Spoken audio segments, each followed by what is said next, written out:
Sería lo mejor quedar na ciudad, abellugao en sitio seguro.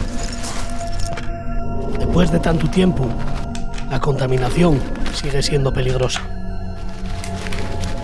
Nada más de ellos minutos al día en sin máscara, aunque sea lo preciso para comer, ya lleve leno abondo pa' matarte a dulces.